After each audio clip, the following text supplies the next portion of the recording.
ஜெபம் பண்ண கடவோம்.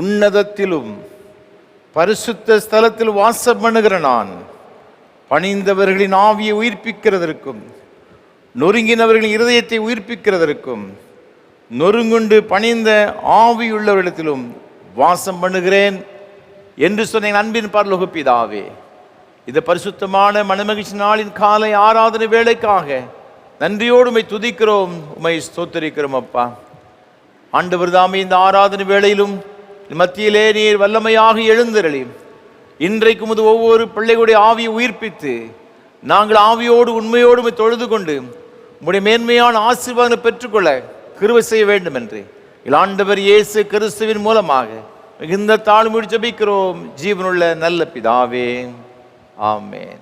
ஆராதனைக்கு ஆரம்பமாக ஆண்டவருடைய பரிசுத்த நாமத்துக்கு மகிமை உண்டாக கீதம் 28 பாமாலை 16 பாடுவோம். ஆ கர்த்தாவே தாழ்மையாக. கீதம் 28 பாமாலை 16 பாடுவோம்.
துன்மார்க்கன் தான் செய்த துன்மார்க்கத்தை விட்டு விலகி நியாயத்தையும் நீதியும் செய்வானேயாகில் அவன் தன் ஆத்துமாவை பிழைக்க பண்ணுவான்.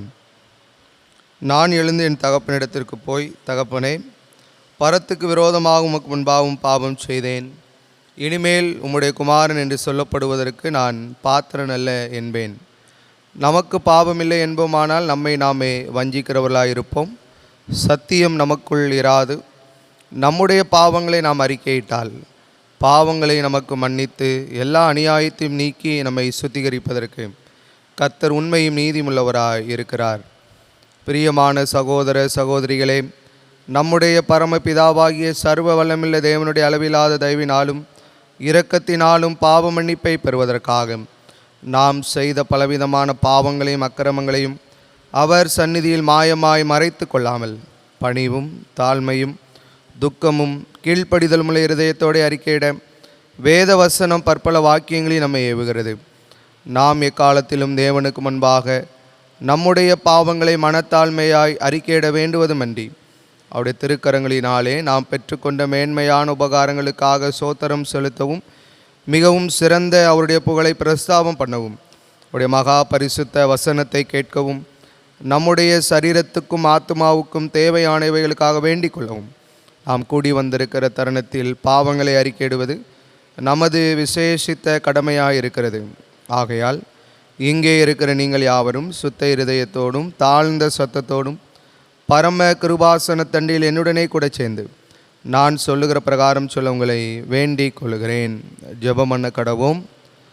பொதுவான பாவ அறிக்கை ஜெபத்தை யாவரும் சேர்ந்து எடுப்போம். சர்வ வல்லமை மிகுந்த இரக்கமுள்ள பிதாவே, தப்பிப்போன ஆடுகளைப் போல நாங்கள் நம்முடைய வழிகளை விட்டு வழிவியலைந்து போனோம். எங்கள் இருதயத்தின் யோசனைகளுக்கும் விருப்பங்களுக்கும் மிகவும் இணங்கி நடந்தோம். உமது பரிசுத்த கற்பனைகளுக்கு விரோதமாய் குற்றம் செய்தோம். செய்யத்தக்கவிலை செய்யாமல் செய்யத்தகாதவிலை செய்து வந்தோம். எங்களுக்கு சுகமே இல்லை. ஆனாலும் ஆண்டவரே தேவரீர் எங்கள் கர்த்தராகிய இயேசு கிறிஸ்து மூலமாய் மனிதருக்கு அருளிச் செய்த வாக்குத்தத்தங்களின்படியே நிர்வாகிக்குமுள்ள குற்றவாளிகளாக எங்களுக்கு இறங்கும். தப்பதங்களை அறிக்கடுகிற எங்கள் மேல் பொறுமையாயிரும். பாவத்து நிமித்தம் துக்கப்படுகிற எங்களை சீர்படுத்தும். மிகவும் இரக்கமுள்ள பிதாவே, உம்முடைய பரிசுத்த நாமத்துக்கு மகிமை உண்டாகும்படி நாங்கள் இனி தேவ பக்தியும் நீதியும் தெளிந்த புத்தி உள்ளவர்களாய் நடந்து வர இயேசு கிறிஸ்து நிமித்தம் எங்களுக்கு கிருபை செய்தருளும். ஆமேன். நம்முடைய கர்த்தராகிய இயேசு கிறிஸ்துவின் பிதாவாயிருக்கிற சர்வ வல்லமையுள்ள தேவன் பாவியின் மரணத்தை விரும்பாமல் அவன் தன் பாவத்தை விட்டு திரும்பி பிழைப்பதையே விரும்பி பாவத்து நிமித்தம் துக்கப்படுகிற தமது ஜனத்திற்கு பாவ விமோசனத்தையும் மன்னிப்பையும் கூறி அறிவிக்க தம்முடைய பணிவிடைக்காரருக்கு அதிகாரத்தையும் கட்டளையும் எழுச்சியதிருக்கிறார். மெய்யாய் மனம் திரும்பி தமது பரிசுத்த சுவிசேஷத்தை உண்மையாய் விசுவாசிக்கிற யாவருக்கும் அவர் பாவங்களை மன்னித்து விமோசனம் செய்கிறார். ஆகையால் கடைசியில் அவர் நித்திய ஆனந்தத்தில் செல்லத்தக்கதாக இத்தருணத்தில் நாம் செய்கிறவருக்கு பிரியமாயிருக்கவும் இனி உயிர்களுக்கு நாளெல்லாம் ஆசை இல்லாமல் பரிசுத்தமுள்ளவர்களாக நடக்கவும் அவர் நமக்கு மெய்யான மனம் திரும்புதலையும் தம்முடைய பரிசுத்த ஆவியை அருளச் செய்ய வேண்டுமென்றும் நம்முடைய கர்த்தராயிருக்கிற இயேசு கிறிஸ்து மூலமாய் அவரை வேண்டிக் கொள்ள கடவோம். ஆமென். பரமண்டலங்களில் இருக்கிற எங்கள் பிதாவே, உம்முடைய நாமம் பரிசுத்தப்படுவதாக, உம்முடைய ராஜ்யம் வருவதாக, உம்முடைய சித்தம் பரமண்டலத்தில் செய்யப்படுகிறது போல பூமியிலும் செய்யப்படுவதாக. அன்றாட அப்பத்தை எங்களுக்கு தாரும். எங்களுக்கு விரோதமாய் குற்றம் செய்கிறவர்களுக்கு மன்னிக்கிறது போல எங்கள் குற்றங்களை எங்களுக்கு மன்னியும். எங்களை சோதனைக்குள் பிரவேசிக்க பண்ணாமல் தீமையை ரட்சித்துக் கொள்ளும். ராஜ்யமும் வல்லமையும் மகிமையும் என்னைக்கும் உடையவரே. ஆமென். ஆண்டவரே, எங்கள் உதடுகளை திறந்தருளும்.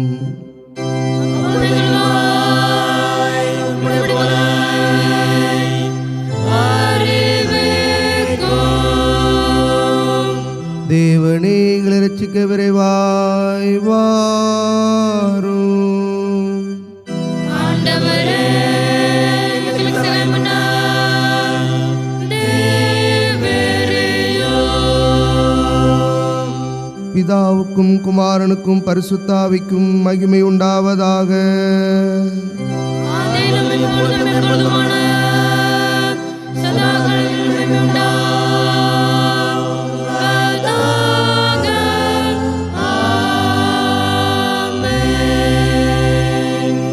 கர்த்தரை துதியுங்கள். கர்த்தருடைய நாமம் துதிக்கப்படுவதாக.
முறையாக வாசிக்கும்படியாக தெரிந்து கொள்ளப்பட்ட சங்கீதம் 20ஆம் சங்கீதம். 20ஆம் சங்கீதத்தை முறையாக வாசிப்போம். ஆபத்து நாளிலே கர்த்தர் உமது ஜெபத்தை கேட்பாராக. யாக்கோபின் தேவனுடைய நாமம் உமக்கு உயர்ந்த அடைக்கலமாவதாக.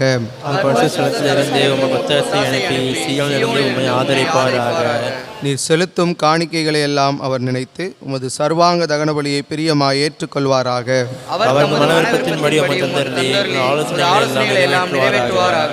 நாங்கள் உமது ரட்சிப்பினால் மகிழ்ந்து எங்கள் தேவனுடைய நாமத்திலே கொடியேற்றுவோம். உமது வேண்டுதல்களை எல்லாம் கர்த்தர் நிறைவேற்றுவாராக.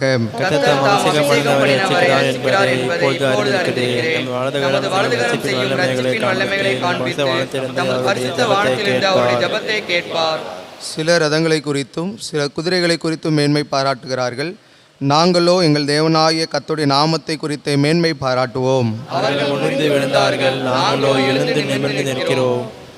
சேர்ந்து வாசிப்போம். கர்த்தாவே இரட்சியும், நாங்கள் கூப்பிடுகிற நாளிலே ராஜா எங்களுக்கு செவி கொடுப்பாராக.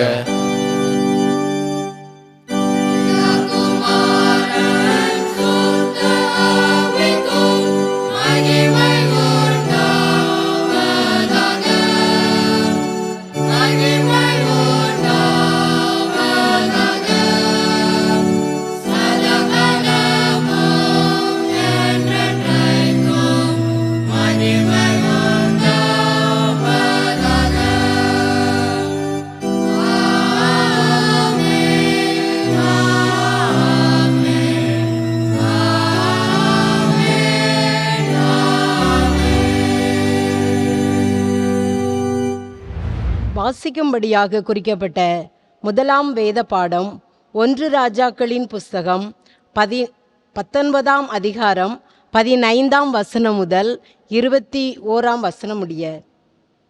1 ராஜாக்கள் 19ஆம் அதிகாரம் 15ஆம் வசனம் முதல். அப்பொழுது கர்த்தர் அவனை பார்த்து, நீ தமஸ்குவின் வழியாய் வனாந்தரத்திற்கு திரும்பி போய் ஆசேகேலை சீரியாவின் மேல் ராஜாவாக அபிஷேகம் பண்ணி, பின்பு நிம்சியின் குமாரனாகிய யெகூவை இஸ்ரவேலின் மேல் ராஜாவாக அபிஷேகம் பண்ணி, ஆபேல் மெகோலா ஊரானான சாப்பாத்தின் குமாரனாகிய எலிசாவை உன் ஸ்தானத்திலே தீர்க்கதரிசியாக அபிஷேகம் பண்ணு. சம்பவித்ததாவது, ஆசகேலின் பட்டயத்திற்கு தப்பினவனை யெகூ கொன்று போடுவான். யெகூவின் பட்டயத்திற்கு தப்பினவனை எலிசா கொன்று போடுவான். ஆனாலும் பாகாலுக்கு முடங்காதிருக்கிற முழங்கால்களையும் அவனை முத்தம் செய்யாதிருக்கிற வாய்களையும் உடைய 7000 பேரை இஸ்ரவேலிலே மீதியாக வைத்திருக்கிறேன் என்றார். அப்படியே அவன் அவ்விடம் விட்டு புறப்பட்டு போய் 12 ஏர் பூட்டி உழுத சாப்பாத்தின் குமாரனாகிய எலிசாவை கண்டான். அவன் 12ஆம் ஏரை ஓட்டி கொண்டிருந்தான். எலியா அவன் இருக்கும் இடமட்டும் போய் அவன் மேல் தன் சால்வையை போட்டான். அப்பொழுது அவன் ஏர்மாடுகளை விட்டு எலியாவின் பிறகே ஓடி, நான் என் தகப்பனையும் என் தாயையும் முத்தம் செய்ய உத்தரவு கொடும், அதற்கு பின் உம்மை பின்தொடர்வேன் என்றான். அதற்கு அவன், போய் திரும்பி வா, நான் உனக்கு செய்ததை நினைத்துக்கொள் என்றான். அப்பொழுது அவன் இவனை விட்டு போய் ஓர் ஏர்மாடுகளை பிடித்து அடித்து ஏரின் மரமுட்டுகளால் அவைகளின் இறைச்சியை சமைத்து ஜனங்களுக்கு கொடுத்தான். அவர்கள் சாப்பிட்ட பிற்பாடு அவன் எழுந்து எலியாவுக்கு பின் சென்று அவனுக்கு ஊழியம் செய்தான் என்பது வாசிக்கும்படியாக குறிக்கப்பட்ட முதலாம் வேத பாடம் வாசித்தாயிற்று.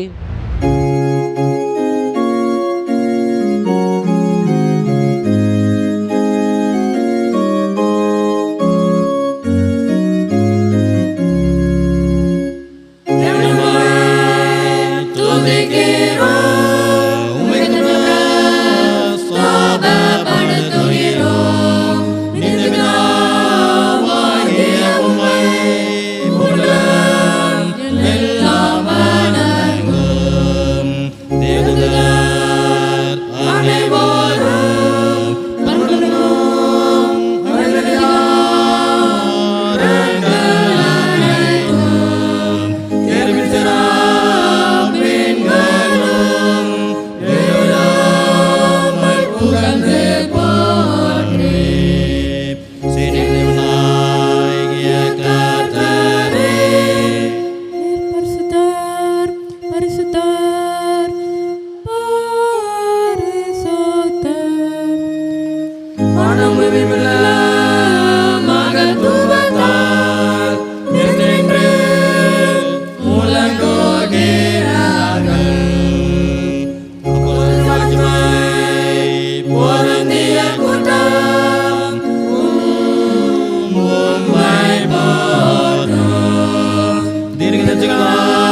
நான் ஒரு காலங்கள்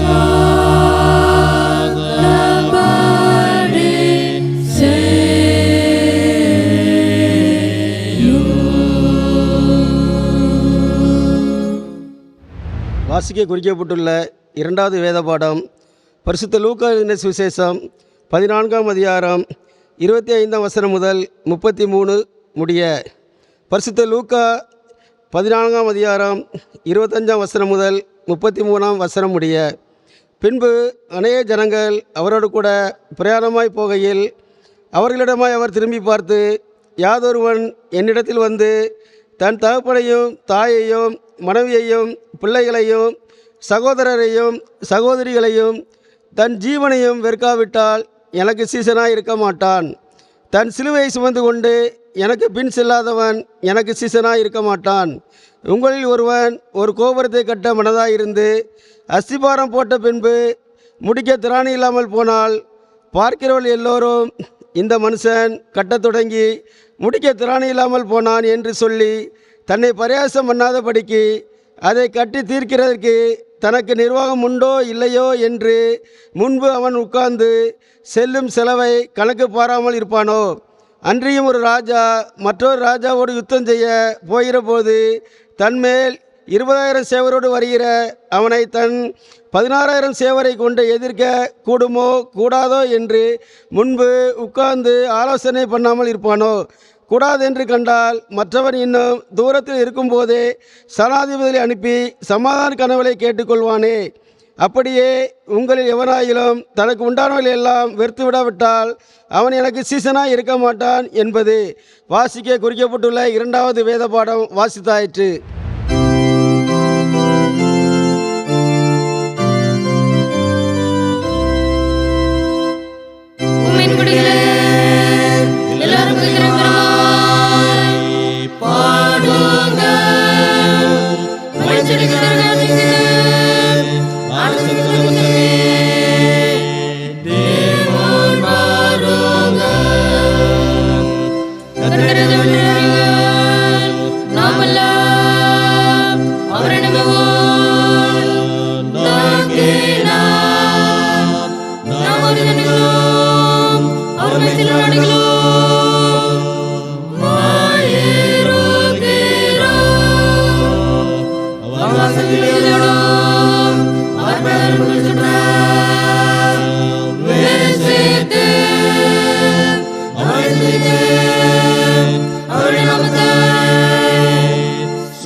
கீதம் 688 பாடல் 2 விசுவாச பிரமாணத்தை பாடலாக பாடுவோம்.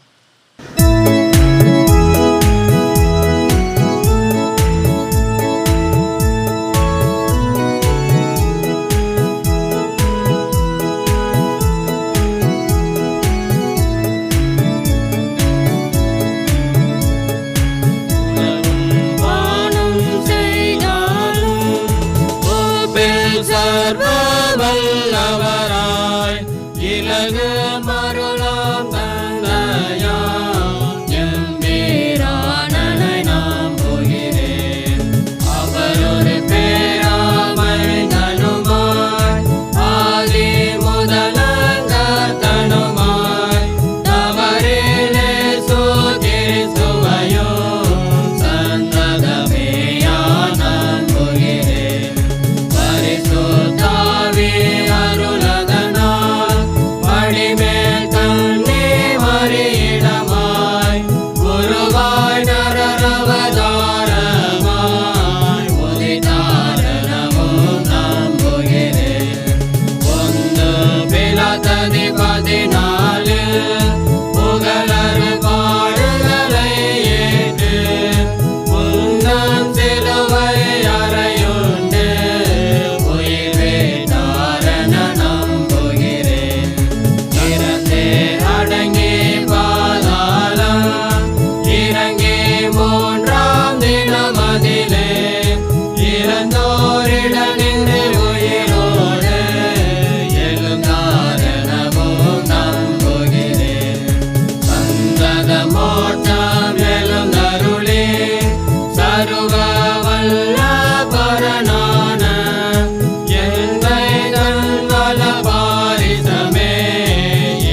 தூது சபையும் பரிசுத்தர்களின் ஐக்கியமும் பரிவாயுண்டன நம்புகிறேன்.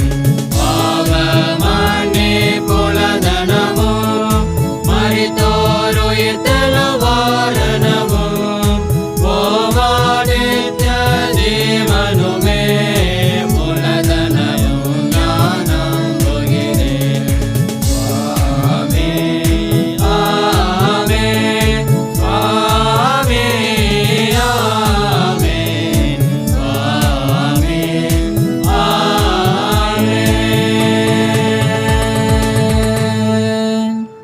ஆண்டோடைய வார்த்தையை கேட்பதற்கு ஆயத்தமாக கீதம் 480 பாமாலை 312 பாடுவோம். சிலுவை தாங்கு மீட்பர் பின் அவரின் சீஷனாகவே. கீதம் 480 பாமாலை 312 பாடுவோம்.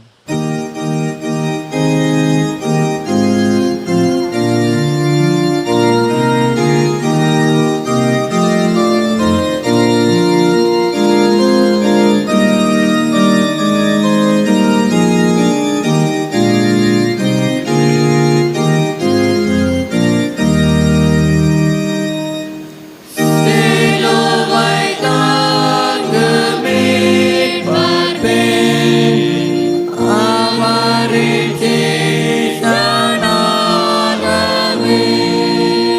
வெறுப்பாய் உன்னை லோகத்தை பின் செல்வாய் தாங்கையாகவே.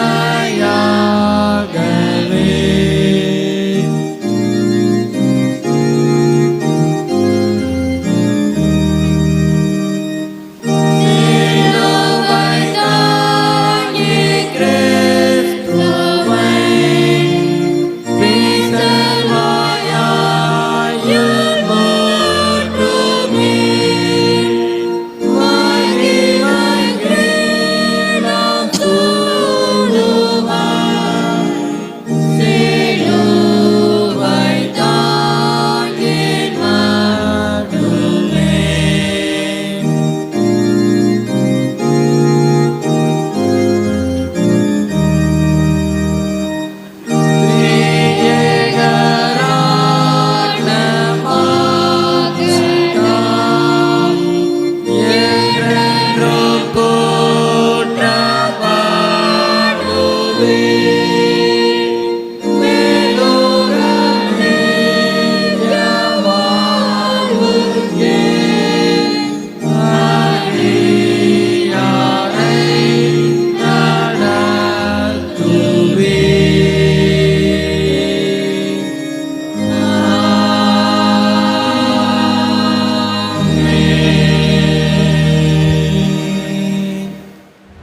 கர்த்தரும் உலக இரட்சகருமான இயேசு கிறிஸ்துவின் ஈடு இணையற்ற நாமத்தினாலே இந்த ஆராதனை வேளையிலே பங்கெடுக்கும்படி வந்திருக்கிற உங்கள் அனைவரையும் அன்போடு கூட வாழ்த்துகிறேன், வரவேற்கிறேன்.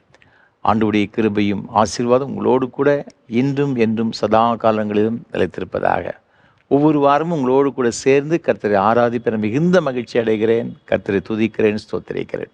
விசேஷமாக இந்த நல்ல வாய்ப்புகளை நமக்கு ஒவ்வொரு வாரம் தந்து வருகிற நம்முடைய அன்பிற்கும் மரியாதைக்கும் ஒரு அருமையான சாது சுந்தர் செல்வராஜ் ஐயா அவர்களுக்காக உள்ளத்தின் ஆழத்திலிருந்து கர்த்தரை துதிக்கிறேன், ஸ்தோத்திரிக்கிறேன். நம்ம எல்லாரும் ஆண்டோடைய ஆசீர்வாதங்களை பெற்றுக்கொள்ள வேண்டும் என்ற ஒரு பெரிய தரிசனத்தோடு வாஞ்சியோடு கூட சாதையா அவர்கள் நமக்கு இதை ஏற்படுத்தி கொடுத்திருக்கிறார்கள். கர்த்தர் தாமே சாதையா அவர்களையும் அவர் செய்து கொண்டு வருகிற ஏஞ்சல் தொலைக்காட்சி ஊழியங்கள் மற்றும் இயேசு ஊழியங்களை அபரிவிதமாய் ஆசீர்வதிப்பாராக. நம்முடைய தனி ஜெபங்களிலே, குடும்ப ஜெபங்களிலே ஐயா அவர்களுக்காக அப்படி ஊழியர்களுக்காக ஜெபிப்போம். ஆண்டவருடைய ஆசீர்வாதங்களை நாம் பெற்றுக்கொள்வோம். அது மாத்திரமல்ல, ஒவ்வொரு வாரமும் இந்த ஆராதனை வேளை மிகுந்த ஜெபத்தோடும் அதிக பிரயாசத்தோடும் உங்களுக்கு வழங்கி கொண்டு வருகிறோம். உங்களுடைய ஜெபங்கள் அதிகமாக எங்களுக்கு தேவை. எனக்காக என்னோடு கூட இந்த ஊழியத்தில் பங்கெடுத்து கொண்டு வருகிற ஒவ்வொரு கர்த்தருடைய பிள்ளைகளுக்கு விசேஷமாக ஜெபிக்கும்படியாக ஒரு மிகுந்த அன்போடு நான் கேட்டுக்கொள்கிறேன். நிச்சயமாக அதனுடைய பலனை நாம் எல்லாரும் பெற்றுக்கொள்வோம் என்பதில் சந்தேகம் கிடையாது. மேலும் இந்த ஆராதனை வேளையை ஒவ்வொரு வாரமும் ஒளிப்பதிவு செய்து இதை ஒளிபரப்புவதற்கு ஏராளமான தேவைகள் உண்டு. கர்த்தர் உங்கள் உள்ளத்தை எவ்வாறு சொன்னால் நீங்கள் மனமு வந்து தாங்க ஆதரிக்க முன்வரும்படியாக அன்போடு நான் கேட்டுக்கொள்கிறேன். நிச்சயமாக அதனுடைய பலனை இம்மையிலும் மறுமையிலும் ஆயிரமாக நீங்கள் பெற்றுக்கொள்வீர்கள் என்பது எந்த விதமான சந்தேகம் கிடையாது. இந்த நாளிலும் இந்த ஆராதனை வேளையை ஒளிப்பதிவு செய்வதற்கு பாளையங்கோட்டையை சார்ந்த அருமையான தாயார் திருமதி கமலமாய் ஜோசப் அவர்கள் நமக்கு உதவி செய்திருக்கிறாங்க. அருமையான அம்மாவுக்காக ஆண்டவர் துதிக்கிற ஸ்தோத்திரிக்கிற நம்முடைய ஊழியத்தை அதிகமாக நேசிக்கிறவர்கள் நமக்கு ஜெபிக்கின்ற அருமையான தாயார். அது மாத்திரமல்ல, இன்றைக்கு அருமையான அம்மா அவர்கள் தன்னுடைய பிறந்த நாளையும் காணும்படியாக தேவன் கிருபை செய்திருக்கிறார். அதற்காக உள்ளத்தின் ஆழத்திலிருந்து கர்த்தரை துதிக்கிற ஸ்தோத்திரிக்க வருஷத்தை நன்மையினால் முடிசூட்டுகிற ஆண்டவர் அருமையான அம்மாவுக்கு வேண்டிய எல்லா நன்மைகளையும் கிருபைகளையும் நீடித்த சுகவாழ்வையும் கொடுத்து ஆண்டு வழிநடத்துவாராக. விசேஷமாக அவர்கள் இந்த ஆராதனை வேளையை ஒளிப்பதிவு செய்வதற்கு மற்றொரு காரியம், அவர்கள் ஆண்டவருடைய சமூகத்தில் ஸ்தோத்திரம் செலுத்தி பொருத்தனையோடு கூட ஜெபித்தார்கள். சங்கீதக்காரன் சொல்லுகிறான் 50ஆம் சங்கீதம் 14, 15 ஆகிய வசனத்தில் உன்னதமான தேவனுக்கு ஸ்தோத்திர பலியிட்டு அவரை மகிமைப்படுத்தி ஆபத்து காலத்தை அவரை நோக்கி கூப்பிடும் பொழுது ஆண்டவர் நினைச்சார்னா பதில் கொடுக்கிறார் என்று வசனம் சொல்லுகிறது. அதே போல் அவர்கள் பொருத்தனையோடு கூட அவர்கள் ஆண்டோடைய சமூகத்தில் அவர்கள் வேண்டிக் கொண்ட விண்ணப்பத்தின்படி அவருடைய அன்புக்குரிய பேத்தி அருமையான மகள் ரேச்சல் விரல்களில் ஒரு சிறிய ஒரு அறுவை சிகிச்சை ஆண்டவர் எல்லாவற்றையும் நேர்த்தி செய்து கொடுத்தார். நல்ல ஒரு மருத்துவர் ஏற்ற ஒரு கால நிலைமையை கொடுத்து மிக சிறப்பாக செய்து முடித்தபடினால நன்றி உள்ளிரியத்தோடு கூட இந்த ஆராதனை வழி ஒளிப்பதிவு செய்திருக்கிறார்கள். அதற்காக ஆண்டு துதிக்கிறேன். அருமையான மகளை கர்த்தர் ஆசீர்வதிப்பாராக. விசேஷமாக அவள் கொடுத்த அருமையான பிள்ளைகளுக்காக மூத்த மகள் திருமதி கிளாடிஸ் ஜெயா, திரு ரஜீஷ் அவர்களுக்காக ஆண்டு துதிக்கிறேன். அடுத்த மகன் திரு ஜெய்சிங், திருமதி எவாஞ்சலின் ஜெய்சிங்காக ஆண்டு துதிக்கிறேன். அதேபோல் மூன்றாவது மகள் திருமதி ஜெனிஷா ஏஞ்சல், திரு ஐன்சின் அவர்களுக்காக கர்த்தரை துதிக்கிறேன். தேவன் அருமையான 3 குடும்பங்களையும் அபரிவிதமாய் ஆசீர்வதிப்பாராக. தேவன் கொடுத்த அருமையான பிள்ளைகளுக்காக ஜெஃப்ரி டேனியல், ஜேடன் ஜேபஸ் லெவிட்டா அவர்களுக்காக, அருமையான மகள் ரேச்சலுக்காகவும் ஆண்டு துதிக்கிறேன். கர்த்தர் தாமே இந்த அருமையான பிள்ளைகளை அபரிவிதமாக ஆசீர்வதித்து உயர்த்துவாராக. லேவியராகமம் புஸ்தகம் 26ஆம் அதிகாரம் 9ஆம் வசனம் சொல்லுகிறது, நான் உங்கள் மேல் கண்ணோக்கமாயிருந்து உங்களை பலுகவும் பெருகவும் பண்ணி உங்களோடே என் உடன்படிக்கையை திடப்படுத்துவேன் என்ற வார்த்தையின்படி ஆண்டவர் தாமே இந்த குடும்பத்தின் மீது கண்ணோக்கமாயிருந்து எல்லா விதமான ஆசீர்வாதங்களையும் ஆண்டவர் திரளாக கொடுத்து அவளை பலுக பண்ணி பெருக பண்ணி ஆண்டவர் தாமே உயர்த்துவாராக. எல்லா நன்மைகளால் நிரப்ப கர்த்தர் அனுகிரகம் செய்வாராக. அது மாத்திரமல்ல, இந்த ஆராதனை வேளைக்கு பல வகையில் உதவி செய்கிற உங்கள் யாவரையும் ஆண்டவர் ஆசீர்வதிப்பாராக. தேவ கிருபை உங்கள் அனைவரோடு கூட எப்பொழுது நிலைத்திருப்பதாக. ஆமென். கர்த்தர் நம்மோடு கூட பேசும்படியாக நாம் ஜெபம் செய்வோம். பரிசுத்த பிதாவே, உம்முடைய திருவார்த்தைகளை கேட்க வந்திருக்கிறோம். எங்களோடு கூட பேசும் ஆண்டவரே, நாங்கள் இன்றைக்கு கற்றுக்கொள்கிற உம்முடைய வார்த்தைகள் எங்கள் ஒவ்வொருவருக்கும் பிரயோஜனமாக இருக்கவும் அதன்படி நடக்கவும் உம்முடைய உன்னதமான ஆசீர்வாதங்களை பெற்றுக்கொள்ளும் கிருபைதாரும். என்னை மறைத்து நீ வெளிப்படும் உமது பிள்ளைகள் நீ சந்தித்த ஆசீர்வதியும். மீட்பர் இயேசு கிறிஸ்துவின் மூலமாக ஜெபிக்கிறோம் பரிசுத்த பிதாவே. ஆமென். மீண்டும் உங்கள் எல்லாரையும் அன்போடு கூட வாழ்த்துகிறேன். ஆண்டவருடைய கிருபையும் ஆசீர்வாதமும் நம் அனைவரோடு கூட எப்பொழுதும் நிலைத்திருப்பதாக. இந்த நாளிலும் கூட நம்ம எல்லாருக்கும் ஆசீர்வாதமாக இருக்கும்படியாக தெரிந்து கொண்ட வேத வசனம் பரிசுத்த லூக்கா எழுதின நற்செய்தி நூல் 14ஆம் அதிகாரம் 27ஆம் வசனம். தன் சிலுவையை சுமந்து கொண்டு எனக்கு பின் செல்லாதவன் எனக்கு சீஷனாய் இருக்க மாட்டான். இன்றைக்கு வேத பாடமாக வாசிக்க கேட்ட இந்த வேத பகுதியில் ஆண்டவராக இருக்கிற இயேசு கிறிஸ்து யார் சீஷன் என்று இங்கு சொல்லியிருக்கிறதை பார்க்கிறோம். இன்றைக்கு நாம் சிந்திக்கும்படியாக தியானிக்கும்படியாக நமக்கு கொடுக்கப்பட்டிருக்கின்ற தலைப்பு சீடர்களை உருவாக்க வேண்டும். ஒரு சீடன் எப்படிப்பட்டவனாக இருக்க வேண்டும் என்பதை குறித்து நான் உங்களோடு கூட பகிர்ந்து கொள்ள விரும்புகின்றேன்.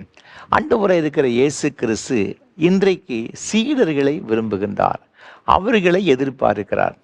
இன்றைக்கு கிறிஸ்தவ சமுதாயத்தில் ஆண்டவருக்கு ஏராளமான ஆதரவாளர்கள் இருக்கின்றார்கள். ஆனால் சீடர்கள் அதிகமான பேர் கிடையாது.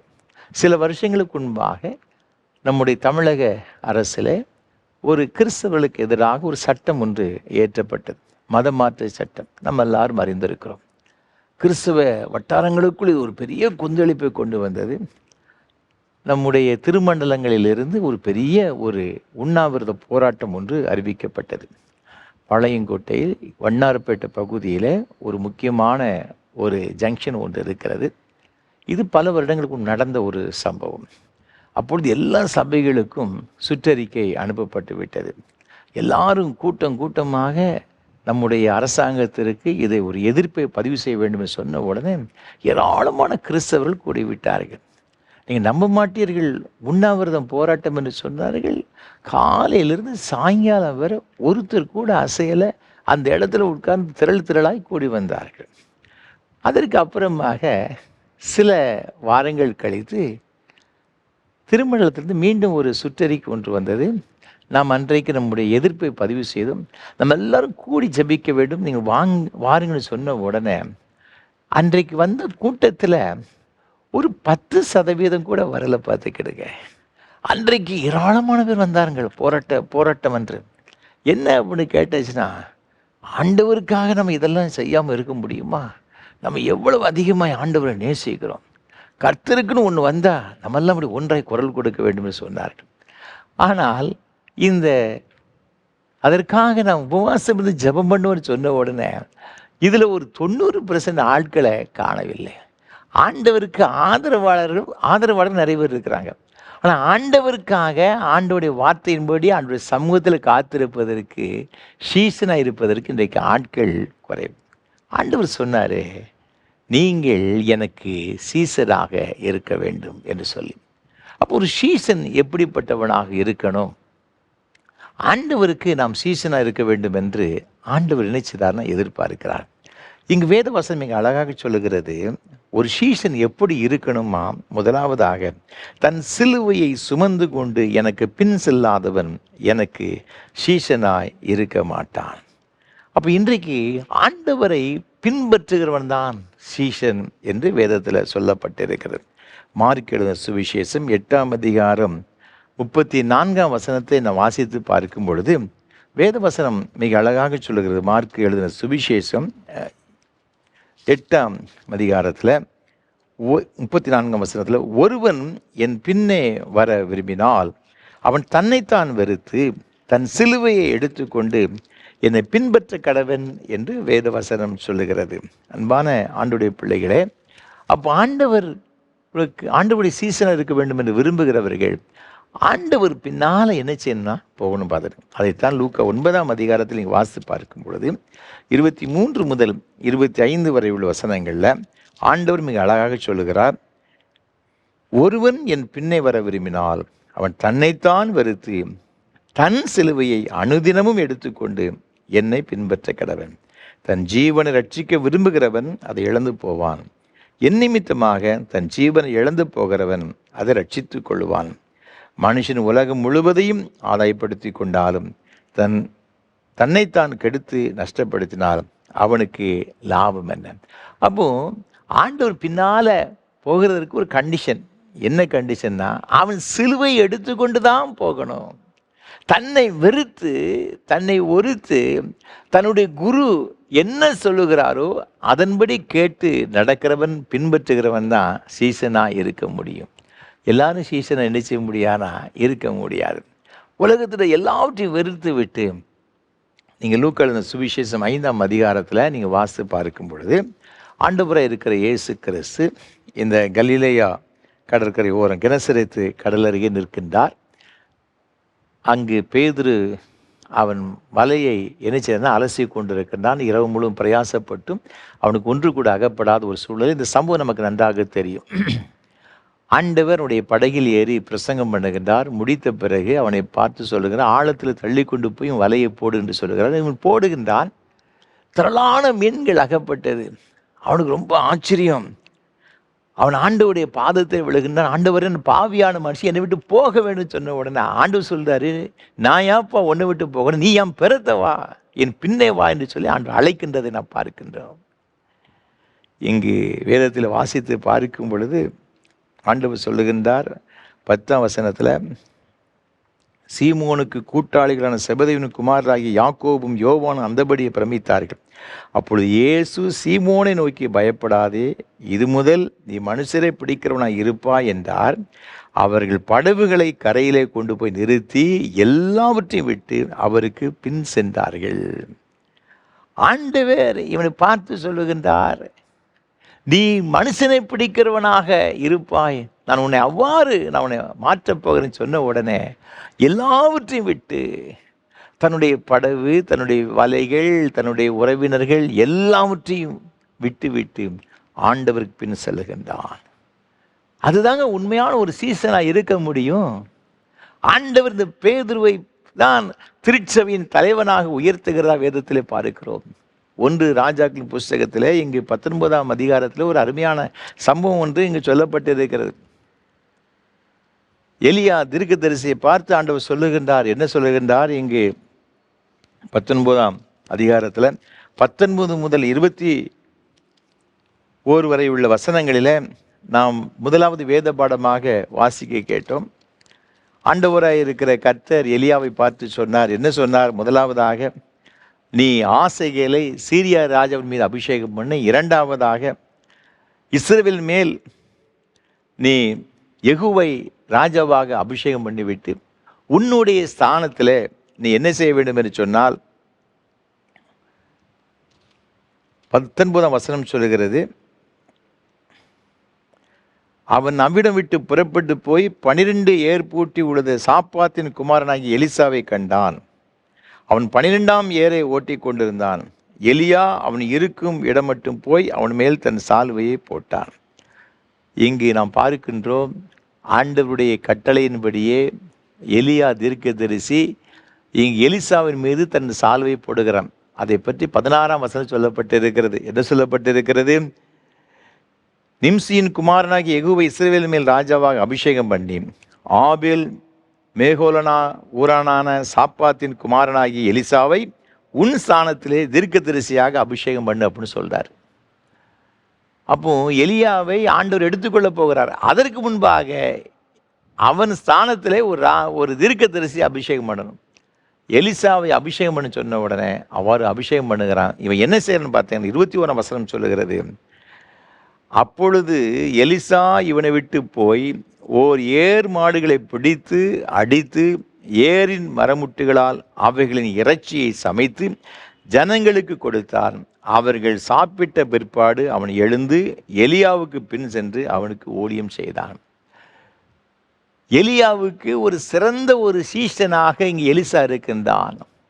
அதற்கு முன்பாக அவன் 12 ஏர் பூட்டி ஏர் மாடுகளை வைத்து அவன் விவசாயம் பண்ணி கொண்டிருந்தான். எலியா தனக்கு சீசனாக ஒரு தீர்க்கதரிசியாக அபிஷேகம் பண்ணி அழைத்த உடனே தனக்கு வாழ்வாதாரமாக இருந்த எல்லாவற்றையும் என்ன செய்தார்? நான் விட்டு திருப்பி அந்த இடத்துக்கு போயிடக்கூடாது.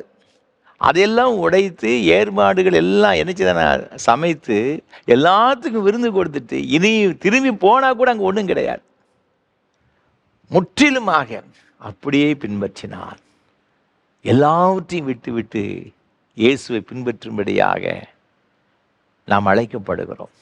ஒரு சீஷன் அப்படின்னா அதற்கு என்ன ஒரு குவாலிஃபிகேஷன் பார்த்தீங்கன்னா, நம்மை வெறுத்து கர்த்தருக்காக அவருக்காக எல்லாவற்றையும் விட்டு பின் செல்லணுங்க. ஃபாதர் சொல்ல, எனக்கென்று எதுவும் இல்லை, எல்லாமே இயேசு தான், எல்லாமே நீங்கள் தாயா. 150 ஆண்டுகளுக்கு முன்பாக வேல்ஸ் தேசத்தில் ஒரு பெரிய எழுப்புதல் வந்துச்சு. அந்த எழுப்புதல் பல நாடுகளுக்கு பரவியது. அமெரிக்க தேசத்திலும் இந்த எழுப்புதல் பரவிற்று. அங்குள்ள பேப்டிஸ்ட் சபை மக்கள் அநேக மிஷினரிகளை அனுப்பினாங்க. அதில் ஒரு மிஷினரி தான் அஸ்ஸாம் மாநிலத்துக்கு, நம்முடைய இந்திய தேசத்துக்கு வந்தாங்க. அங்கே காரோ என்று சொல்லப்பட்ட ஒரு பழங்குடி இன மக்கள், பயங்கரமான வேட்டைக்காரர்கள், யாரை பார்த்தாலும் கொலை செய்து விடுவார்கள், வில்லை எய்து, பயங்கரமான முரடர்கள். அவர்களுக்கு மத்தியிலே ஊழியம் செய்யும்படியாக ஒரு மிஷினரி வந்தார். அதில் ஒரு குடும்பம் ரட்சிக்கப்பட்டுட்டாங்க. அந்த குடும்பத்தில் உள்ள கணவன், மனைவி, 2 பிள்ளைகள் பார்த்துக்கிடுங்க. இதை பார்த்த உடனே இந்த கிராம தலைவனுக்கு பயங்கரமான ஒரு கோபம். அவனை அழைத்தான். ஊர்க்காரர்கள் எல்லாம் அந்த மற்ற பழங்குடியின மக்கள் தன்னுடைய இனத்தை எல்லாம் அழித்தான். நடு மத்தியில் நிறுத்தி விட்டு அந்த கிராம தலைவன் அவனை பார்த்து கேட்டான், நீ இந்த இயேசுவை மறுதலித்து விடு, இல்லாவிட்டால் உன்னுடைய பிள்ளைகளை நான் கொன்று விடுவேன் என்று சொன்னான். அவன் சொன்னான், இந்த ஏசப்பா எனக்கு உயிரே கொடுத்தாரு, அவரை நான் எப்படி மறுதளிப்பேன்? அவரை போல் ஒரு அன்புள்ள தெய்வம் யாரும் கிடையாது அப்படின்னு சொன்னான். பயங்கரமான கோபம் வந்துச்சு. தன்னுடைய இந்த பழங்குடி இன தலைவன் தன்னுடைய வேலையாட்களை வைத்து அவனுடைய 2 பிள்ளைகளையும் விஷ அம்பால் எய்து கண்ணு முன்னாலே என்ன செய்தான்னா கொன்று விட்டான். 2 குழந்தைகளும் துடித்து கதறி அப்படியே மரித்து போகிறார்கள்.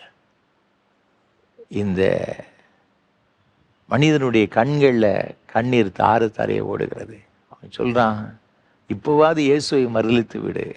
அவன் சொன்னான், இயேசு எனக்கு நல்லதே செய்திருக்கிறாரு, நான் இயேசுவை தான் பின்பற்றுவேன், வேற யாரையும் பின்பற்ற மாட்டேன் அப்படி சொல்கிறான். என்ன இன்னும் இயேசுவை பின்பற்றுவாயா? உன் மனைவி நான் இப்போ என்ன செய்கிறேன் பார், அவளையும் கொலை செய்து விடுவேன், நீ உடனடியாக இயேசுவை பின்பற்றி விட்டுவிட வேண்டும் என்று சொன்னான்.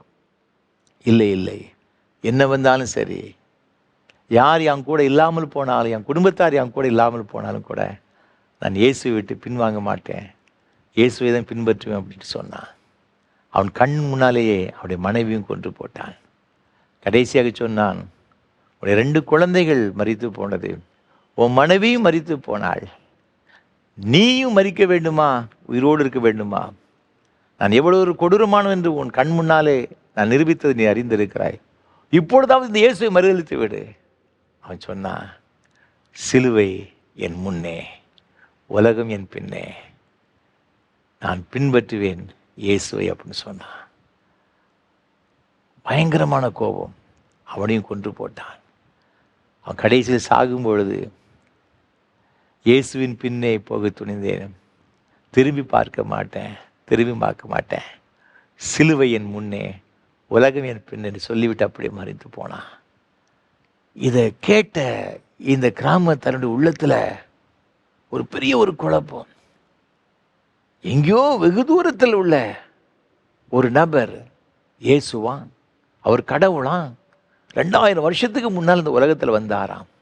அந்த மனிதனுக்காக இவர் ஏன், இந்த மனிதன் ஏன் ஜீவனை விட வேண்டும், இவன் ஏன் இப்படி குடும்பம் முழுவதுமாக சாகுவதற்கு ஒப்பு கொடுக்க வேண்டும்? அப்படி என்றால் இந்த இயேசுவிடம் வேறு ஏதோ இருக்கிறது, அந்த இயேசுவை அறிந்து கொள்ள வேண்டும் சொல்லி அதை அறிந்து கொண்டான். வாழ்க்கை ஆண்டவருக்கு ஒப்பு கொடுத்தான், ரட்சிக்கப்பட்டான். கிராமம் முழுவதும் ரட்சிக்கப்பட்டது. அந்த அவர் சொன்ன வார்த்தையிலிருந்து எழுதப்பட்ட பாடல்தான், இயேசுவின் பின்னே போக துணிந்தேன், பின்னோக்கியேன் நான். I have decided to follow Jesus, no turning back. அன்பான ஆண்டவருடைய பிள்ளைகளே, சீஷனாய் இருப்பது என்பது ஏதோ ஒரு விளையாட்டு காரியம் போல் அல்ல, உல்லாசமாய் வாழுகிறதல்ல, ஆடம்பரமாய் வாழுகிறதல்ல. தன்னைத்தான் வெறுத்து சிலுவை எடுத்துக்கொண்டு பின்னால் செல்லும். ஒருவேளை யோசிக்கலாம், இதனால் நமக்கு என்னையா பிரயோஜனம், நமக்கு என்ன கிடைக்கும்? பேதுரு கேட்டான், பார்த்துக்கிடுங்க. நீங்கள் மத்திய சுவிசேஷத்தில் 19ஆம் அதிகாரத்தில் நீங்கள் வாசித்து பார்த்தீங்கன்னா, அவன் கேட்குறான் 27ஆம் வசனத்தில், அப்பொழுது பேதுரு இயேசுவை நோக்கி, இதோ நாங்கள் எல்லாவற்றையும் விட்டு உம்மை பின்பற்றினோமே, எங்களுக்கு என்ன கிடைக்கும் என்றான். பேதுருவுக்கு ஒரு பெரிய கொஸ்டின். எல்லாத்தையும் விட்டுட்டு வான்னு சொல்கிற ஐயா, நான் வந்துடுறேன், நாங்கள்லாம் வந்திருக்கிறோமே, எங்களுக்கு என்ன கிடைக்கும்? ஆண்டவர் சொல்கிறாரு 28ஆம் வசனத்தில், அதற்கு இயேசு, மறு ஜென்ம காலத்திலே மனுஷகுமாரன் தம்முடைய மகிமையுள்ள சிங்காசனத்தின் மேல் வீற்றிருக்கும் போது என்னை பின்பற்றின நீங்களும் இஸ்ரவேலின் 12 கோத்திரங்களையும் நியாயந்திருக்கிறவர்களாக 12 சிங்காசனங்கள் மேல் வீற்றிருப்பீர்கள் என்று மெய்யாகவே உங்களுக்கு சொல்லுகிறேன். என் நாமத்து நிமித்தம் வீட்டையாவது, சகோதரரையாவது, சகோதரிகளையாவது, தகப்பனையாவது, தாயையாவது, மனைவியாவது, பிள்ளைகளையாவது, நிலங்களையாவது விட்டவன் எவனோ அவன் 100 அடைந்து நித்திய ஜீவனையும் சுதந்திரித்து கொள்ளுவான். எவ்வளவு பெரிய ஒரு ஆசீர்வாதத்தை கொடுக்கிறாரு பாருங்க. பேதுரு ஒரு கலக்கத்தோடு கேட்குறான், என்னையா கிடைக்கும்? அவர் சொல்றாரு, இஸ்ரவேலின் 12 கோத்திரங்களையும் நியாயந்திருக்கும்படியாக 12 சிங்காசனங்கள் மேல் விற்றிருப்பீர்கள். ஆண்டவர் சிங்காசனத்தை கொடுக்கிறாருங்க, தம்மோடு கூட இருக்கும்படியாக. நீ இவர்கள் நியாயம் விசாரித்துக்கொள், 12 கோத்திரங்களை நியாயம் விசாரிக்கும்படி ஒரு பெரிய பாக்கியத்தை கொடுக்கிறார். எத்தனை பெரிய ஒரு ஆனந்த பாக்கியங்க. தம்முடைய பிள்ளைகளை எவ்வளவாய் உயர்த்துகிறார். மனுஷன் உயர்த்த மாட்டாங்க, கர்த்தர் உயர்த்து வருங்க. எனக்காக எதையெல்லாம் இழந்தாயோ அதையெல்லாம் பெற்றுக்கொள்ளுவாய், நித்திய ஜீவனை உனக்கு தருவோம்பா. யாருக்கு தெரியுமா? என்னை பின்பற்றின உனக்கு. ஆண்டவருடைய பிள்ளைகளே, ஒருவேளை நீங்கள் நினைக்கலாம், அந்த உலகத்தில் எனக்கு என்ன கிடைக்கும்? இயேசுவுக்காக எத்தனையோ காரியங்களை செய்தன, எனக்கு நிந்தனைகள், அவமானங்கள், போராட்டங்கள், வேதனைகள், கஷ்டங்கள், கவலைகள், கண்ணீர். ஏன் கலங்கி கொண்டிருக்கலாம்? ஆண்டவர் சொல்றார், மகனே மகளை கவலைப்படாத, உனக்குன்னு ஒரு ஆசீர்வாதத்தை வச்சிருக்கிறேன்ப்பா. இம்மையிலும் மறுமையிலும் மேன்மையான ஆசீர்வாதங்களை பெற்றுக்கொள்வாய், நிலையான ஒரு வாழ்வை பெற்றுக்கொள்வாய். இதற்கு தாங்க அப்போஸ்தலர்களும் தீர்க்கதரிசிகளும் இந்த உலகத்தினுடைய எல்லா விதமான மேன்மையும் நஷ்டம் என்று விட்டார்கள், குப்பையுமாய் எண்ணுகிறார்கள். நீங்கள் ஆண்டவருக்காய் பாடுகளை அனுபவித்துக் கொண்டிருக்கிறீர்கள், கஷ்டங்களை அனுபவித்துக் கொண்டிருக்கிறீர்கள், கவலைப்படாதீர்கள். உங்கள் பிதா உங்களுக்காக ஒரு பெரிய சாம்ராஜ்யத்தை ஏற்படுத்தி வைத்திருக்கிறார், பெரிய ஆசீர்வாதத்தை நமக்கு வைத்திருக்கிறார். எவ்வளவு பெரிய ஒரு மேன்மை பாருங்க. யாருக்கு தெரியுமா? அவரை உண்மையாய் பின்பற்றுகிற அவருடைய பிள்ளைகளுக்கு. அவர்கள்தான் சீஷர்கள். இரண்டாவதாக யார் சீஷர்கள்? வேதத்தில் வாசித்து பார்த்தீங்கன்னா, யோவான் எழுதின நற்செய்தி நூல் 8ஆம் அதிகாரம் 31ஆம் வசனம் இவ்வாறாக சொல்லுகிறது. யோவான் 8ஆம் அதிகாரம் 31ஆம் வசனம். இயேசு தம்மை விசுவாசித்த யூதர்களை நோக்கி, நீங்கள் என் உபதேசத்தில் நிலைத்திருந்தால் மெய்யாகவே என் சீஷராய் இருப்பீர்கள். அப்போ யார் சீஷர்கள்? இயேசுவை பின்பற்றுகிறவர்கள். இங்கு சொல்லப்பட்டிருக்கிறது, என் உபதேசத்தில் நிலைத்திருக்க வேண்டும். 1 யோவான் 2:6 சொல்லுகிறது, அவர் சொன்னபடியே நாம் நடக்க வேண்டும். ஆண்டவருடைய உபதேசம் என்ன நமக்கு சொல்லுகிறதோ அதன்படி நம்ம என்ன செய்யணுமா, நடக்கணுமா பார்த்துக்கிடுங்க. அப்போஸ்தலர் 11ஆம் அதிகாரம் 26ஆம் வசனத்தை வாசித்து பார்க்கும் பொழுது, அந்தியோகியாவில் சீசர்கள் இருக்கின்றாங்க. சீசர்கள் எல்லாம் பார்த்து அங்குள்ள மக்கள் என்ன சொல்றாங்க தெரியுமா? கிறிஸ்தவர்கள் அப்படின்னு சொல்றாங்க. ஏன் அப்படின்னு பார்த்தீங்கன்னா, இந்த சீசர்கள் யாரை குறித்து, இந்த அப்போஸ்தலர்கள் யாரை குறித்து உபதேசம் பண்ணினார்களோ அதே போல வாழ்க்கை அமைந்தது. இயேசு என்ன சொன்னாரோ, என்ன உபதேசம் சொன்னாரோ அதை தான் அவங்க போதிச்சாங்க, அதை தான் வாழ்ந்து காண்பிச்சாங்க. அதனால தான் அவங்க சொன்னாங்க, இந்த கிறிஸ்துவை பற்றி சொல்லுகிற உபதேசத்தை போலவே இவர்களும் வாழ்கிறபடியினால இவர்கள் கிறிஸ்தவர்கள் சொல்லி அவங்களுக்கு பேர் வதிச்சான். இன்னைக்கு நீங்கள் நானும் கிறிஸ்தவன் அழைக்கப்படுகிறேங்க. எதற்கு தெரியுமா? நீங்களும் நானும் கிறிஸ்து போதித்த அந்த வசனத்தின்படி வாழ வேண்டுமா? கிறிஸ்துவுடைய உபதேசத்தில் நிலைச்சிருந்தாதான் அவன் கிறிஸ்தவள் என்று அழைக்கப்படுவதற்கு அவனுக்கு ஒரு தார்மீக உரிமை நினைச்சதுன்னா இருக்கிறது. அப்போ அவனுடைய உபதேசம் என்ன? யோவான் 13ஆம் அதிகாரத்தில் நீங்கள் வாசித்து பார்த்தீங்கன்னா மிக அழகாக சொல்லுகிறது. 34, 35 ஆகிய வசனங்களில், நீங்கள் ஒருவரில் ஒருவர் அன்பாயிருங்கள், நான் உங்களில் அன்பாயிருந்தது போல நீங்களும் ஒருவரில் ஒருவர் அன்பாயிருங்கள் என்கிற புதிதான கட்டளையை உங்களுக்கு கொடுக்கிறேன். நீங்கள் ஒருவரில் ஒருவர் அன்பு உள்ளவராக இருந்தால் அதனால் நீங்கள் என்னுடைய சீஷர்கள் என்று எல்லாரும் அறிந்து கொள்வார்கள். அப்போ யார் சீஷன் அப்படின்னு பார்த்தீங்கன்னா, அப்படி உபதேசத்தில் நிலைச்சிருக்கணும். அப்படி உபதேசம் என்ன அப்படின்னு பார்த்தீங்கன்னா, ஆண்டவர் ஒரு கட்டளை கொடுக்கிறார். என்ன கட்டளைன்னா, ஒருவரில் ஒருவர் அன்பாயிருங்கள். லேவியரம் புஸ்தகம் 19ஆம் அதிகாரம் 18ஆம் வசனத்தை நீங்கள் வாசித்து பார்க்கணும். அப்படி சொல்கிறாரு, உன்னில் நீ அன்பு கூறுவது போல் பிறனிலும் அன்பு கூறுவாயாக, நான் கர்த்தர் என்று சொல்லுகிறார். உபாகமம் 6ஆம் அதிகாரத்தில் நீங்கள் வாசித்து பார்க்கும்போது 5ஆம் வசனம் சொல்லுகிறது, நீ உன் தேவனாகிய கர்த்தரிடத்தில் உன் முழு இதயத்தோடும் உன் முழு ஆத்மாவோடும் உன் முழு பலத்தோடும் அன்பு கூறுவாயாக. நீங்கள் தொடர்ந்து நீங்கள் வாசித்து பார்க்கும் பொழுது ஆண்டவர்கிட்ட நீ அன்பு கூறணும். அதே போல் ஆண்டவர் சொன்னதின்படி நீங்கள் பிறரிடத்தில் என்ன செய்யணும், அன்பு கூற வேண்டும் என்று சொல்லி ஆண்டவர் இங்கு சொல்லுகின்றதை பார்க்கிறோம். மார்க் 12ஆம் அதிகாரம் 28 முதல் 33 வரை உள்ள வசனங்களிலும் ஆண்டவர் இதே சொல்லுகிறதை பார்க்கிறோம். உன்னிடத்தில் நீ அன்பு கூறுவது போல் பிறரிடத்திலும் அன்பு கூறுவாயாக. அப்போ ஆண்டவர் சொல்றாரு, பிறரிடத்தில் அன்பு கூறணும். ஆண்டவரை இயேசு கிறிஸ்து மலை பிரசங்கத்தில் அவர் சொல்றாரு. நீங்கள் மத்தேயு எழுதின சுவிசேஷம் 5ஆம் அதிகாரத்தில் நீங்கள் வாசித்து பார்க்கும் பொழுது யார்கிட்ட அன்பு கூறன்னு சொல்லியிருக்கிறாரு. அதற்கு முன்பாக நீங்கள் பார்த்தீங்கன்னா நம்முடைய அன்பு கூறுவரிடத்தில் அன்பு கூறுகிறது பெருசு கிடையாது. அவர் சொல்றாரு, ஒரு புதிய கட்டளை ஒன்று கொண்டு வர்றாரு பாருங்க. 43ஆம் வசனத்தை பாருங்க. உனக்கு அடுத்தவனை சிநேகித்து உன் சத்துருவை பகைப்பாயாக என்று சொல்லப்பட்டது கேள்விப்பட்டிருக்கிறீர்கள்.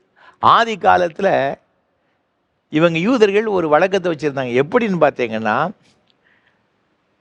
அவனுக்கு பக்கத்தில் உள்ளவனை யூதனை சிநேகிப்பம் பார்த்துடுங்க. அவனுக்கு யார் சத்ருவாக இருக்கானோ அவனை ஜென்மத்திலே நேசிக்க மாட்டாங்க. அவர்களெல்லாம் பகைப்பாயாக. பகைக்கிறது அவருடைய வழக்கம். ஆண்டவர் புதிய கட்டளை கொண்டு வந்திருக்கு. என்னன்னு பார்த்தீங்கன்னா 44ஆம் வசனத்தில் அவர் சொல்லுகிறார், நான் உங்களுக்கு சொல்லுகிறேன், உங்கள் சத்துருக்களை சிநேகியுங்கள், உங்களை சபிக்கிறவர்களை ஆசீர்வதியுங்கள், உங்களை பகைக்கிறவர்களுக்கு நன்மை செய்யுங்கள், உங்களை நிந்திக்கிறவர்களுக்காகவும் உங்களை துன்பப்படுத்துகிறவர்களுக்காகவும் ஜெபம் பண்ணுங்க. அதனால தான் அவர் சொன்னார், உன்னை ஒரு கன்னத்தில் உன்னை அறைந்தால் மறு கன்னத்தில் திருப்பி கொடு. சில பேர் சொல்லுவோம், இது ஆண்டவர் சொன்னார், நான் அப்படி செய்ய மாட்டேன், மறு கன்னத்தை கொடுக்கக்கூடிய அளவுக்கு நான் இருக்க மாட்டேன் அப்படின்னு எத்தனை பேர் மாம்ச வேதாயத்தில் சொல்கிறாங்க இன்னைக்கு. அவர் சொல்கிறாரு, ஒரு சத்துருக்களை சிநேகி. 1 மைல் தூரம் உன்னை பலவந்தம் 2 மைல் தூரம் போ. நீ கேட்டதை கூட அன்பு செலுத்துனுங்க. அன்பு சகல பாவங்களையும் மூடும் அப்படின்னு வசனம் சொல்லுகிறது. அன்பான ஆண்டவருடைய பிள்ளைகள், புதிய ஏற்பாடு முழுவதும் இந்த ஒரு வசனத்தில் தாங்க இருக்குது.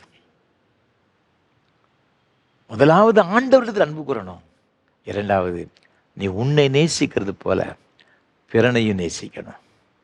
இந்த பிறன் என்பவனை குறித்து இங்கே வேதத்தில் என்ன ஒரு அண்டர்ஸ்டாண்டிங் நமக்கு கொடுக்குறாரு அப்படின்னு பார்த்தீங்கன்னா, நம்ம நேசிக்கிறவர்கள் நமக்கு நெருங்கினவர்கள் சொந்தக்காரர்களை மாத்திரம் அல்ல, எல்லாரையும், நம்மை சபிக்கிறவர்களையும் நம்முடைய சத்துருக்களையும் நேசிக்கணும். ஜேக்கப் தேஷாசர் என்று சொல்லப்பட்ட அமெரிக்க தேசத்து விமானப்படையினுடைய விமானி 2ஆம் உலகப் போர் சமயத்திலே ஜப்பானுக்கு எதிராக குண்டு வீசும்படியாக விமானத்தை ஓட்டியவர். அவ்வாறு குண்டு வீசி விட்டு அவர் திரும்பி வரும்பொழுது எதிர்பாராத விதமாக பாராசைட்லேருந்து குதிக்கும் பொழுது அவர் ஜப்பானிய அந்த எல்லைக்குள் குதித்து விட்டார். ஜப்பானிய வீரர்கள் அவரை பிடித்து கொண்டு சிறையில் கொண்டு போய் அடைத்து விட்டார்கள். பல மாதங்கள் சிறைச்சாலையிலே பயங்கரமாக அவர் துன்பப்படுத்தப்பட்டார், அவர் கொடுமைப்படுத்தப்பட்டார். பயங்கர வேதனை. தன்னுடைய தேசத்தில் ஒரு அணுகுண்டு வீசி சென்ற ஒரு விமான பைலட்டை பார்த்தா விடுவாங்களா? பயங்கரமாக சித்திரவதை பண்ணாங்க. அந்த நேரத்தில் கஷ்டப்பட்டு ஒரு வேதாமத்தை அவர் வாங்கி கொண்டு இரவு பகலாக அதை படித்து படித்து படித்து ஆறுதல் அடைந்தார். சில மாதங்கள் கழிந்த பிறகு, இந்த யுத்தங்கள்லாம் முடிந்த பிறகு அவர் விடுதலை செய்யப்பட்டார். அந்த சிறைச்சாலையில் இருக்கும் பொழுது அவர் முழுமையான ஒரு ரட்சிப்பை அவர் பெற்றுக்கொண்டார். தேசத்துக்கு போனவன் அவர் செய்த ஒரு காரியம் என்ன தெரியுமா? தன்னுடைய பணியை ராஜினாமா செய்துவிட்டு எந்த தேசத்தில் தனக்கு பயங்கரமான துன்புறுத்தல்களும் கஷ்டங்களையும் பாடுகளையும் அனுபவித்தாரோ அந்த தேசத்தில் போய் இயேசுவின் அன்பை போய் சொல்ல வேண்டும் சொல்லி புறப்பட்டு சென்றாரா. எல்லாரும் சொன்னாங்க, ஏன்பா ஜப்பானுக்கு நீ போகிற? அவர் சொன்னார், இயேசுடைய அன்பையும் மன்னிப்பையும் இந்த ஜனங்களுக்கு நான் தெரிவிக்க விரும்புகிறேன். நீங்கள் என்னை எவ்வளவோ நீங்கள் கொடுமைப்படுத்தினீர்கள், துன்பப்படுத்தினீர்கள், ஆனால் நான் உன்னை நேசிக்கிறேன் என்று சொல்ல செல்லுகிறேன் என்று சொன்னாராம். அன்பான ஆண்டவருடைய பிள்ளைகளே, இன்றைக்கு நம்முடைய வாழ்க்கையில் நம்ம ஆண்டவரை எப்படி நேசிக்கிறோம், ஆண்டவருடைய வார்த்தையை நாம் எப்படி கை கொள்ளுகிறோம்? அவர் சொல்றாரு, நீ எனக்கு சீஷனாக இருக்க வேண்டும் என்று சொன்னால் என் உபதேசத்தில் நினைச்சிருக்கணும். என் உபதேசம் என்பது என்ன தெரியுமா? நான் சொன்ன ஒரு கட்டளை, ஒருவரில் ஒருவர் அன்பாக இருக்க வேண்டும். அவ்வாறு அன்புடையவராக இருப்பீர்கள் சொன்னால் எனக்கு சீசராக இருப்பீர் என்று எல்லாரும் அறிந்து கொள்வார்கள். நமக்குள்ள இந்த அன்பு செலுத்துகின்ற இந்த சுபாவம் இருக்கிறதா? பகை, விரோதம், இல்லாவிட்டால் கசப்பு, வைராக்கியம், மாம்சீக எண்ணங்கள் நம்மளுக்கு காணப்பட்டு கொண்டு இருக்கிறதா? அது இருக்கிற வரை வெளியில பார்க்கறதுக்கு நல்ல ஒரு கிறிஸ்துவ போல இருக்கலாங்க. உள்ளுக்குள்ள இப்படிப்பட்ட ஒரு சுபாவத்தோடு கூட ஆராதனை செய்வீர்னு சொன்னால், சில பழங்களை பாருங்க, வெளியில் ரொம்ப அருமையாக இருக்கும், அதை வெட்டி பார்த்தீங்கன்னா அழுகி போயிருக்கும். ஐயோ, வெளியில் நல்லா இருந்துச்சே,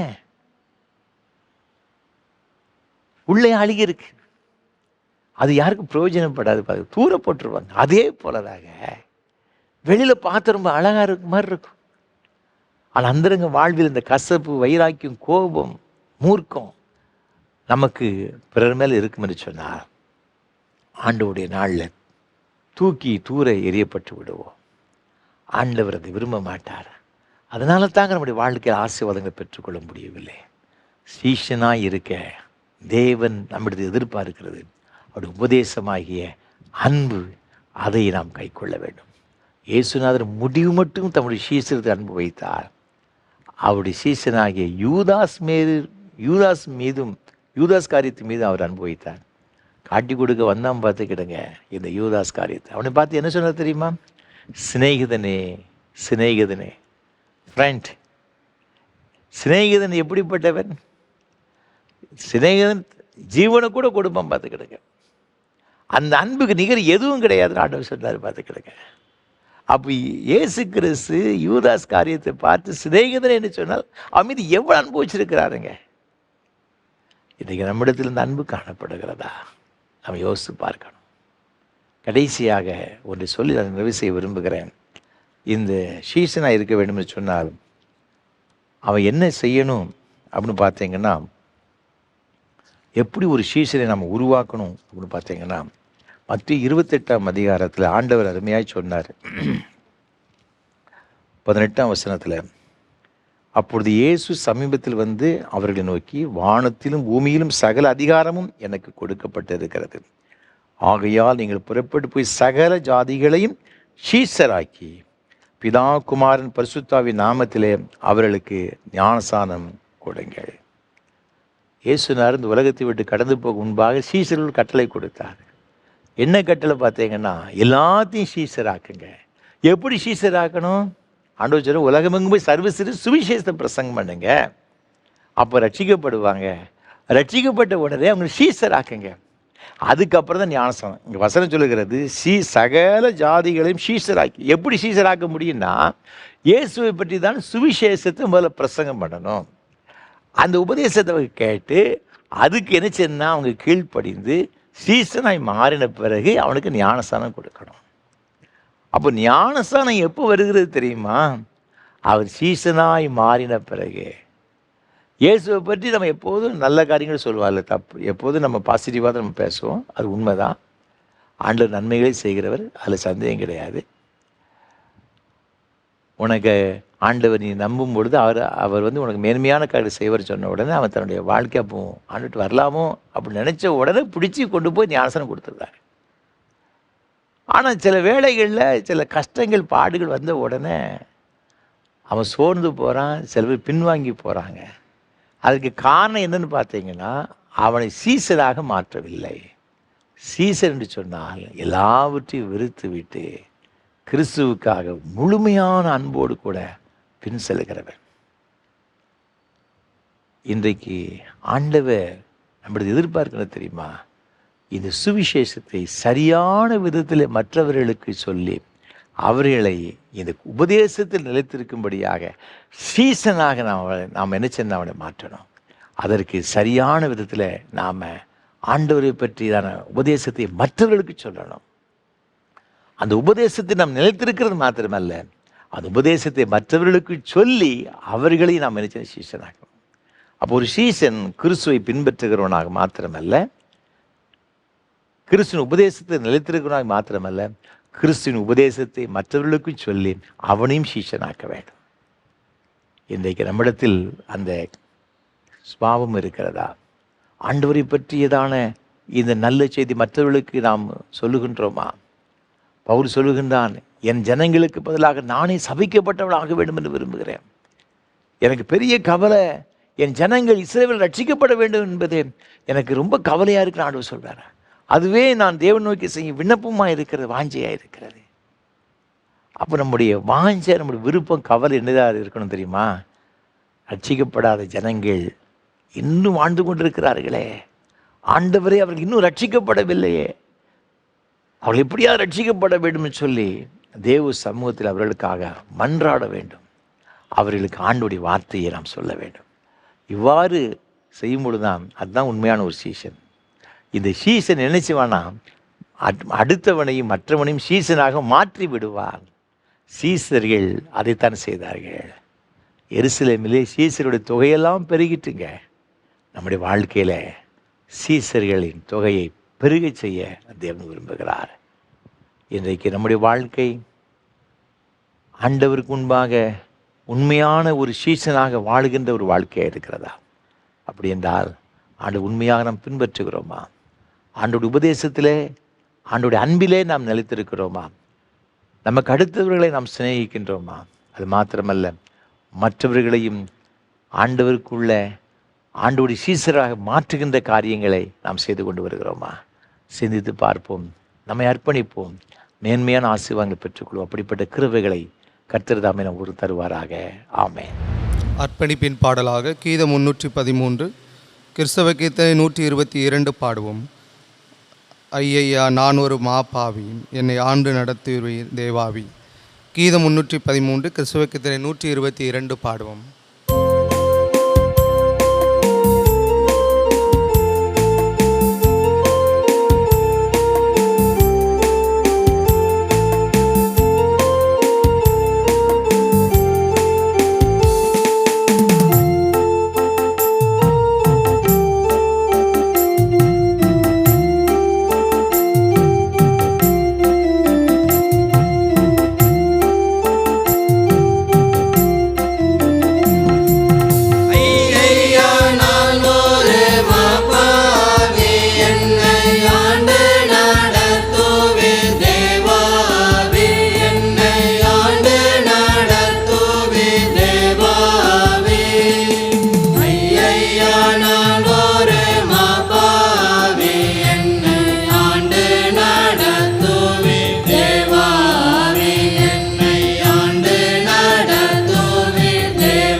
ஜெபம் செய்வோம்.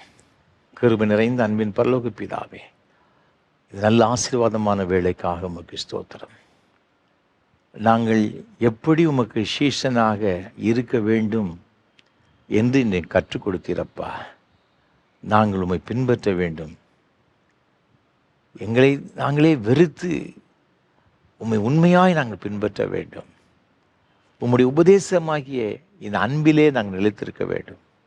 அது மாத்திரமல்ல, உம்முடைய உபதேசத்தை மற்றவர்களுக்கும் உபதேசத்தை கொடுத்து சீசனாக மாற்ற வேண்டும் என்று கற்றுக் கொடுத்த உம்முடைய வார்த்தைகளுக்காய் ஸ்தோத்திரம்.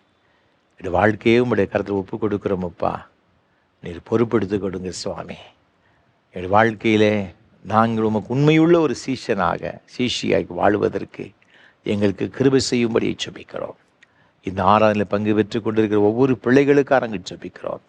ஒவ்வொருவருக்கும் அப்படிப்பட்ட கிருபைகளை கொடுப்பீராக. நித்தியமான ஒரு வாழ்வை நான் தருவேன், இம்மையிலும் மேன்மையான ஆசீர்வாதங்கள் தருவேன்னு சொன்னீர் ஐயா. அந்த மேன்மையான ஆசீர்வாதங்களையும் நிலையான வாழ்வையும் ஒவ்வொருவரும் பெற்று அனுபவிக்க ஆண்டவரே இது கிருபை செய்யும்.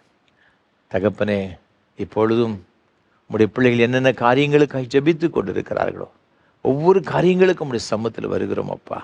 உம்முடைய பிள்ளைகளுடைய வாஞ்சிகள் விருப்பங்கள் அறிந்திருக்கிற தேவன் அதை நிறைவேற்றி கொடுப்பீராக. சின்னஞ்சிறு குழந்தைகளை உம்முடைய கரத்தை அர்ப்பணித்து நாங்கள் ஜெபிக்கிறையா. என் குழந்தை இன்னும் ஏற்ற வளர்ச்சி பெறவில்லையே, மருத்துவ ரீதியாக எத்தனையோ சிகிச்சை பெற்றும் ஒரு முன்னேற்றம் கூட இல்லைன்னு சொல்லி கலங்குகிற பிள்ளைகள் உண்டு சுவாமி.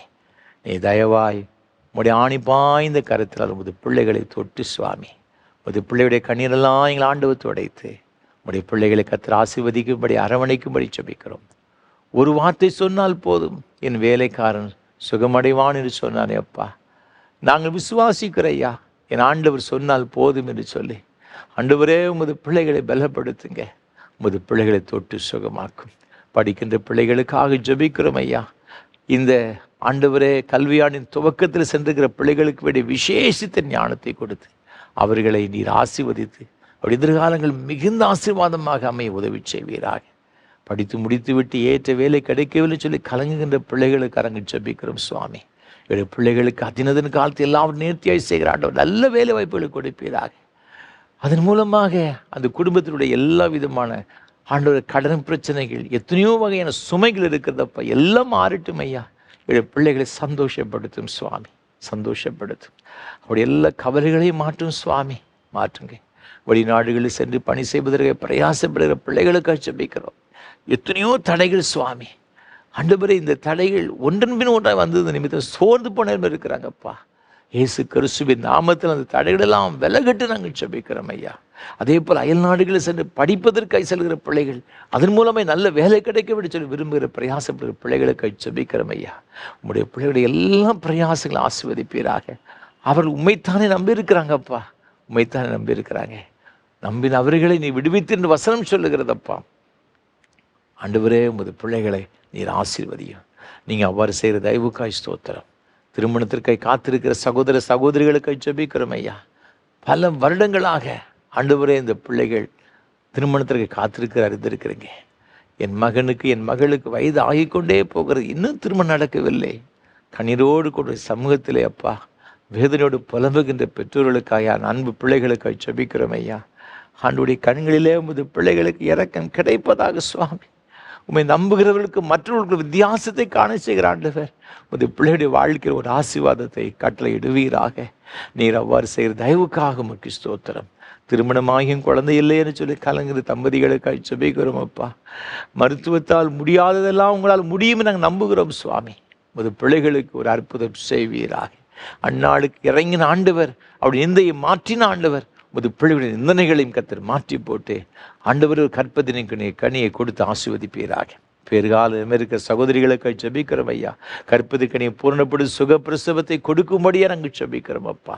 சிக்கலான எல்லா பிரச்சனைகளையும் மாற்றி போடும்படியை ஜெபிக்கிறோம். நீ அவ்வாறு செய்கிற தயவுக்காக உமக்கு ஸ்தோத்திரம். வயோதிப நிலம் இருக்கிற அருமையான பெற்றோர்களுக்காக ஜெபிக்கிறோம். பல இடங்களில் பல தேசங்கள் இருக்கிறாங்கப்பா. பிள்ளைகளால் உதவி செய்ய முடியாத ஒரு சூழ்நிலை அப்பா.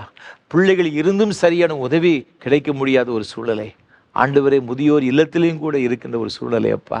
என்னுடைய பிள்ளைகள் எங்கிருந்தாலும் எங்களை ஆண்டவர் உங்கள் பிள்ளைகளுடைய கண்ணீரெல்லாம் நீங்கள் துடைப்பீராக. அவருடைய எல்லா மன வேதனையை மாற்றுங்க சுவாமி. இந்த வயதான காலத்தில் நீர் அவளை தாங்கி ஆதரித்து வழிநடத்தும்படியாய் ஜெபிக்கிறையா. அவளை பலப்படுத்தும்படியாய் ஜெபிக்கிறோம் சுவாமி. முதிர் வயதிலும் கனி தந்து பசுமையும் புஷ்டியுமாய் இருப்பாய்ன்னு சொன்னீரப்பா. அந்த ஆசீர்வாதங்களை அவர்களுக்கு தரும்படியாய் நாங்கள் ஜெபிக்கிறோம் ஐயா. ஜீவகாலமெல்லாம் நன்மையும் கிருபையினை தொடரும் என்று சங்கீதக்காரன் சொன்னது போல அந்த மேன்மையான ஆசீர்வாதங்களை கொடுத்து வழிநடத்துவீராக.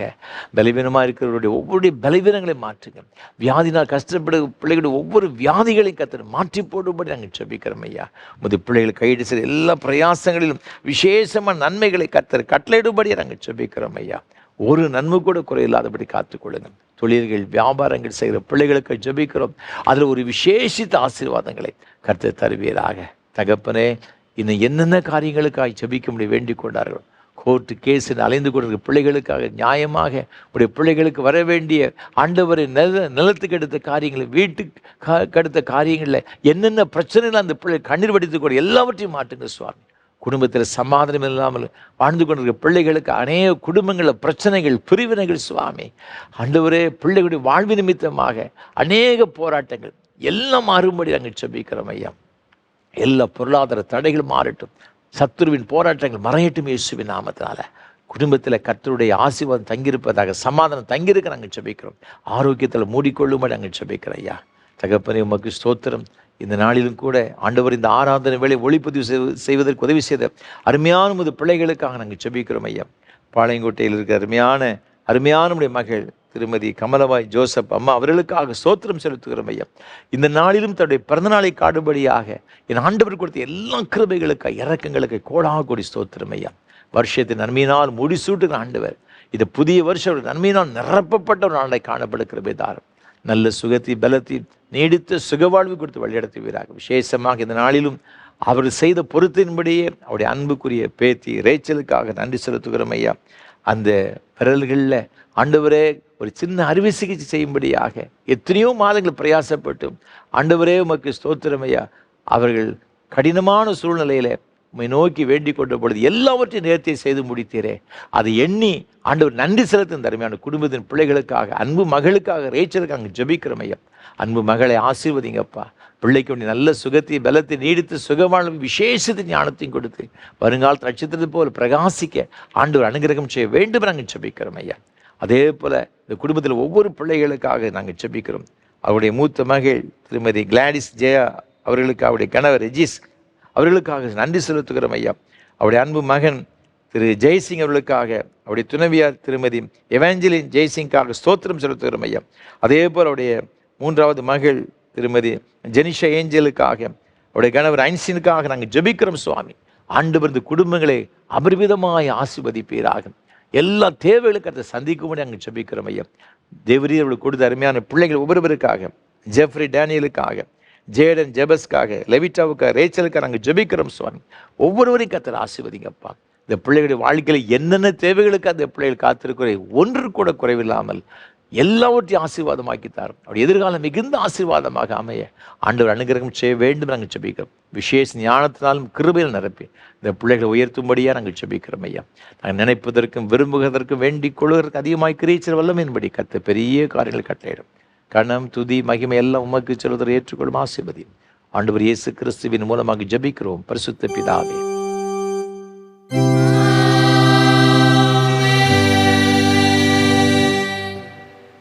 தேவனுடைய இரக்கமுள்ள கிருபைக்கும் பராமரிப்புக்கும் உங்களை ஒப்புவிக்கிறோம்.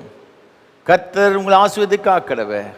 கர்த்தர் தம்முடைய முகத்தை உங்கள் மேல் பிரகாசிக்க பண்ணி உங்கள் மேல் கிருபை இருக்க கடவர். கர்த்தர் தம்முடைய முகத்தை உங்கள் மேல் பிரசன்னமாக்கி இப்பொழுதும் எப்பொழுதும் உங்கள் சமாதான, சந்தோஷம், நீடி சுக வாழ்வு கட்டளையிட கடவர்.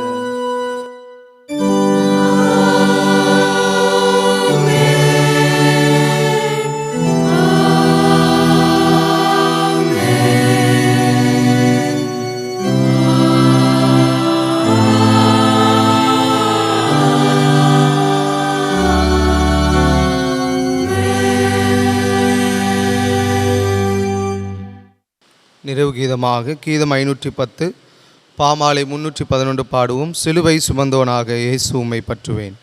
கீதம் 510 பாமாலை 311 பாடுவோம்.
கிருபை நிறைந்த அன்பின் பரலோக பிதாவே, மகிமையான இந்த ஆராதனைக்காக உமக்கு ஸ்தோத்திரம். ஆண்டவர் எங்கள் மத்தியிலே எழுந்தருளி எங்கள் ஒவ்வொருவரையும் தனித்தனியாய் சந்தித்து நீர் ஆசீர்வதித்தீரே, அதற்காக உமக்கு ஸ்தோத்திரம். உம்முடைய தொடுதலை பெற்றுக்கொண்ட நாங்கள் ஜீவகாலமெல்லாம் உமக்கு பிரியமுள்ள ஒரு பிள்ளைகளாக வாழ்ந்து உம்முடைய ஆசீர்வாதங்களை பெற்றுக்கொள்ள ஆண்டவர் எங்கள் ஒவ்வொருவருக்கும் கிருபை செய்ய வேண்டும் என்று மீட்பர் இயேசு கிறிஸ்துவின் பரிசுத்த நாமத்தில் ஜெபிக்கிறோம் தூய பிதாவே, ஆமென். கர்த்தர்களோடு இருப்பாராக. தேவ சமாதானத்தோடு சென்று வாருங்கள். கர்த்தருடைய நாமத்தினாலே